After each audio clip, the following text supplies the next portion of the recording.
শিং মাছের ঝোল রান্না করে সবাই খেয়েছেন। কেউ কি কখনো নারিকেলের গ্রানে শিং মাছের ঝোল খেয়েছেন? যদি না খেয়ে থাকেন তাহলে ভিডিওটি দেখতে থাকুন। হ্যালো এভরিওয়ান, আসসালামু আলাইকুম। যে যেখান থেকে আমার এই ভিডিওটি দেখছেন, নিশ্চয়ই সবাই আল্লাহর রহমতে ভালো আছেন। আমি ভালো আছি, আলহামদুলিল্লাহ। আজকে আমি দেখাবো নারিকেলের গ্রানে শিং মাছের ঝোল। একবার খেলে বারবার খেতে মন যাবে, একদম গ্রাম বাংলার স্বাদে। যারা আমার ইউটিউব চ্যানেল থেকে দেখছেন তারা প্লিজ আমাকে সাবস্ক্রাইব করে দিবেন। যারা ফেসবুক পেজ এবং টিকটক আইডি থেকে দেখছেন তারা ফলো দিয়ে আমার সাথেই থাকবেন পরবর্তী নোটিফিকেশন পাওয়ার জন্য। 4টা শিং মাছ কুসুম গরম পানির ভিতরে দিয়ে একটা মাজনের সাহায্যে উপরে কালো দাগটা তুলে ফেলে ছোট ছোট পিস করে নিয়েছি। ফ্রাই প্যানের ভিতরে তেল দিয়ে তেল গরম হয়ে আসলে তার ভিতরে হলুদ, মরিচ, লবণ দিয়ে মাখা শিং মাছের টুকরোগুলো দিয়ে দিলাম। শিং মাছের টুকরোগুলো আমি হালকা লাল করে ভাজবো। এক পাশে আবার শিং মাছের ভিতরে যে ডিম এবং তেল সেটা ফেলে দিব না, কারণ মাছের তেলে ওমেগা 3 আছে। তাই ওই ডিম এবং তেলটাও পাশে ভেজে নেব। এক পাশ উল্টিয়ে দিলাম শিং মাছের টুকরো, এখন অন্য পাশ হওয়ার জন্য অপেক্ষা করলাম। হালকা একটু লাল হয়ে আসছে, তার মানে আমার শিং মাছ এখানে হয়ে গেছে। একটা প্লেটে আমি সবগুলো শিং মাছ তুলে রেখে দিব। শিং মাছ বেশি ফ্রাই করলে শিং মাছের ভিতরে সব মশলা এবং নারিকেলের ঝোলটা ঢুকবে না, তখন খেতে ভালো লাগবে না। এখন আমি নিয়ে নিব মাঝারি সাইজের একটা নারিকেল। নারিকেলের উপরের খোসাটা ছড়িয়ে নারকেলটাকে ভেঙে নারকেলের ভিতরে যে পানি থাকবে পানিটা রেখে দিব, পরবর্তীতে কাজে লাগবে। নারকেলের ভিতরে একটা কোরানির সাহায্যে কুড়িয়ে নিয়ে নিলাম। একটা ব্লেন্ডারে দিয়ে দিলাম ব্লেন্ড করার জন্য। আপনারা চাইলে শিলপাটাও এটা বেটে নিতে পারেন, তবে একটু মিহি করে বেটে নিবেন। আমার এখানে ব্লেন্ডার জারে দিয়ে ব্লেন্ড করা হয়ে দিছে, একটা সাইডে রেখে দিলাম।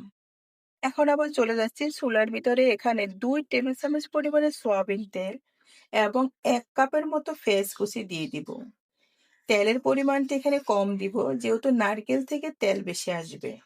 দিয়ে দিব এখানে 1 চা চামচ পরিমাণে রসুন বাটা, দিয়ে ভালো করে নেড়ে ছেড়ে নিব। রসুনের গন্ধটা চলে গেলে তার ভিতরে দিয়ে দিব এখানে 1 চা চামচ পরিমাণে হলুদের গুঁড়া, মরিচের গুঁড়া, আর দিয়ে দিব এখানে ধনিয়া এবং জিরার গুঁড়া। তবে এখানে আদা বা তেজপাতা অ্যাড করা যাবে না, তাহলে নারকেল থেকে যে ফ্লেভার সেটা স্বাদ পাওয়া যাবে না। দিয়ে দিব একটু পানি মশলা কষানোর জন্য, আর দিয়ে দিব স্বাদ মতো লবণ। দিয়ে ভালো করে মশলা কষিয়ে নিব। যখন মশলার ভিতর থেকে গন্ধটা চলে যাবে তখনই দিয়ে দিব ব্লেন্ড করে রাখা সেই নারকেল। জারটা ধুয়ে একটু পানি সাথে দিয়ে দিব। দিয়ে এখন অনবরত নাড়তে থাকবো।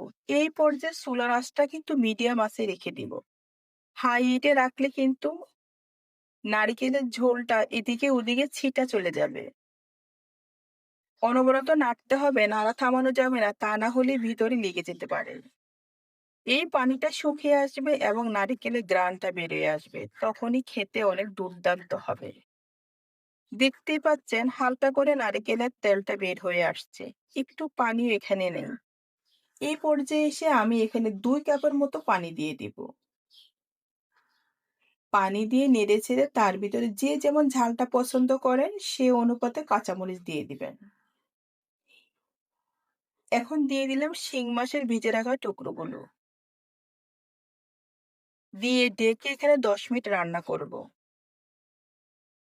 10 মিনিট রান্না করার পর একটা চামচ দিয়ে আমি নেড়ে দেখব নারকেলের ঘনত্বটা তৈরি হয়ে আসছে কিনা। এখনো ঘনত্বটা তৈরি হয়ে আসেনি, তার মানে এখানে ডেকে আমি আরো 5 মিনিট রান্না করব ঘনত্ব তৈরির জন্য। 5 মিনিট রান্না করার পরে আবার আমি দেখবো এটা খুন্তির সাহায্যে, খুন্তির ভিতরে যখন নারকেল উঠে আসবে তার মানে এটা খাওয়ার জন্য পুরো রেডি হয়ে গেছে। যদি ঘনত্ব না আসে তাহলে খেতে কিন্তু ভালো লাগবে না। রান্না আমার কমপ্লিট হয়ে গেছে, এখন খাওয়ার জন্য পুরো রেডি। দেখতেই পাচ্ছেন উপরে নারকেলের তেলটা ভেসে আসছে। দেখতেও কিন্তু খুব সুন্দর লাগছে। যেটা দেখতে সুন্দর সেটা খেতেও ভালো। সবাই বাসায় রান্না করে খাবেন। ভিডিও কেমন হয়েছে কমেন্ট বক্সে জানাবেন। আল্লাহ হাফেজ।